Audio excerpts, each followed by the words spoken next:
শ্রাবণ মাস তো পড়েই গেল। শ্রাবণ মাসে কোনো বছরে কিন্তু মেহেন্দি আর সবুজ চুড়ি পরা আমি বাদ দিই না। তো এই বছর প্রত্যেক বছর মতনই দেখো আনিয়ে নিয়েছি হচ্ছে এক বাক্স সবুজ চুড়ি আর হচ্ছে মেহেন্দি।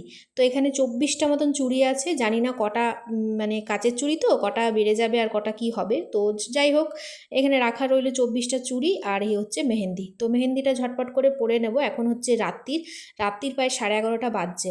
তো রাত্রেবেলাটাই আমি মেহেন্দি পরাটা প্রেফার করি, যাতে শুকাতেও বেশ সুবিধা হয় আর পরতেও নিরিবিলিতে বেশ ভালো হয়, আর সারা রাত সময় পেয়ে যায় শুকানোর জন্যে। তো দেখো আমি পরে নিয়েছি, এটা হচ্ছে আমার বাঁ হাতে খুব সুন্দরভাবে নিজেই অ্যাপ্লাই করে নিয়েছি মেহেন্দিটা। কেমন হয়েছে ডিজাইনটা অবশ্যই জানিও। নিজে নিজে যতটুকু পারি আর কি করে নিয়েছি, আর যার জন্য পরা তার নাম তো অবশ্যই লিখতেই হবে, সেই জন্য তার নামও লিখে নিয়েছি।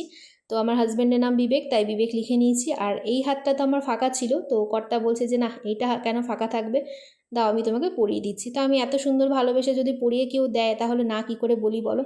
তো সেই জন্য আমিও বললাম চলো ঠিক আছে পরিয়ে দাও। তো দেখো এই জন্য ডিজাইন করে দিচ্ছে, একটা ফুল এঁকে দিয়েছিল আর কি, যতটা পারে ও করে দিয়েছিল আর কি। তো এই দুটোই আর কি রাত্রেবেলাতেই আমি লাগিয়ে নিয়েছি, শুকিয়ে নেব, তারপর সকালবেলাতে উঠিয়ে তোমাদেরকে দেখাচ্ছি কীরকম কালার এসছে। দেখো ফাইনাল লুক এটা, সবুজ চুড়িও পরে নিয়েছি আর ফাইনালি একদম দেখো কি সুন্দর গাঢ় লাল হয়েছে রঙটা। তো রং তো খুব সুন্দর এসছে, যেহেতু সারা রাত রাখা হয়েছিল। আর এক হাতে লাগিয়েছিলাম, এটা তো আমি নিজে লাগিয়েছিলাম, আর একটা হাতে যে আমার বর লাগিয়ে দিয়েছিল, তো সেটাও খুব সুন্দর কালার এসছে, একদম খয়েরি হয়ে গেছে আর কি। তো চলো কেমন